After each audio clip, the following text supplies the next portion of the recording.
Mas Zainal, tapi saya ke Pak Hari, singkat saja mungkin Pak Hari. Sebenarnya peran dari koordinator koordinator kelompok kerja badan anggaran setiap komisi ini seberapa rentankah akan dalam permainan anggaran masing-masing komisi berbeda. Jadi ada yang koordinatornya itu mungkin hanya dia dan anggota badan anggaran komisi itu sendiri. Tapi ada koordinator yang kemudian dia mengikut sertakan seluruh anggota komisi. Tetapi untuk memutuskan satu anggaran kementerian yang menjadi wewenang satu komisi, itu harus tanda tangan pimpinan komisi. Jadi artinya koordinator itu kalau bisa digugat oleh anggota komisi yang bukan anggota badan anggaran. Nah, tetapi kenyataannya memang kemudian ya mungkin karena proses waktu, karena apa, atau apa namanya, ya tidak ada apa-apanya atau apa bagaimana gitu. Nah, jadi bergantung, belum ada satu standar prosedur yang baku di DPR soal itu. Baik, saya minta closing statement dari Mas Burhan. Mas Burhan, kalau kita lihat tadi statement dari partai Pak Haryono, kemudian ada lagi Partai Demokrat mengatakan tidak ikut-ikut. Ini artinya apa sebenarnya ini? Apa yang harus dilakukan kemudian oleh Ketua Dewan Pembinanya atau maupun Ketua Umumnya? Jadi terlihat bahwa Nazarudin seperti pariah ya, semua enggan terkena getah gitu. Tapi poin saya kira-kira ada keterangan menarik dari Pak Haryono tadi. Pak Haryono mengatakan tidak diberhentikan, tapi dinonaktifkan. Kalau misalnya tidak terbukti bersalah, bisa kembali ke posisi sebagai bendahara umum. Ini baru ya menurut saya, karena kebetulan pada waktu Dewan Kehormatan menyampaikan keputusan, saya ikut melihat secara langsung dan mengomentari di depan media televisi, dan dibacakan secara verbatim, kata-katanya adalah diberhentikan.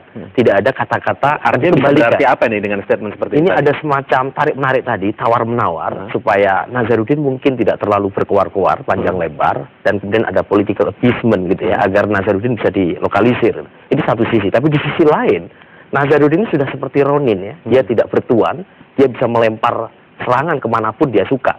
Tapi dalam membabi buta seperti membabi buta. Jadi dan saat yang sama, jangankan Ketua DPP Partai Demokrat, Ketua Dewan Pembina Pak SBY sudah berkali-kali menyatakan jemput, kemudian kembalikan Nazarudin ke Jakarta.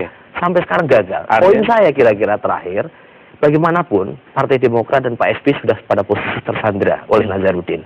Dan bola liar ini sudah menjadi Nazarudin efek, dan mau tidak mau bisa mengurangi kredibilitas partai, elektabilitas partai seperti yang ditunjukkan oleh survei lingkaran, dan karena itu tidak ada pilihan lain buat Partai Demokrat kecuali ya langsung meminta Nazarudin untuk pulang dengan komitmen politik yang mereka punya dan menyelesaikan kasus ini setuntas-tuntas. Seperti yang disebutkan tadi ya. Baik, kita ke Mas Zainal sebagai penutup. Mas Zainal, menurut Anda kira-kira apakah kasus ini benar-benar akan membuka semuanya, ataukah seperti kita tahu dari kasus-kasus hukum yang berbau politik sebelumnya tidak akan terbuka semuanya, tapi setengah-setengah saja karena bargaining. Menurut Anda seperti apa?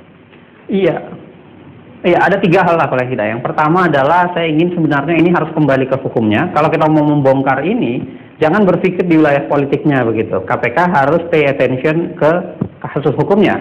Bahwa orangnya itu jabatannya adalah apa, terlibat pada apa, terafiliasi pada partai apa, itu adalah masalah kedua. KPK tugasnya tetap saja membongkar kasus korupsinya pada orangnya, bukan pada jabatannya. Dan kalau itu terjadi, saya optimis ini akan bisa terbongkar. Dan yang kedua adalah kita harus menagih, karena menurut saya wajah Demokrat adalah wajah semua partai. Kita harus menagih kembali janji-janji partai untuk kemudian membuka diri, kemudian memperbaiki diri, apa yang mereka teriakkan bahwa anti korupsi ketika kampanye.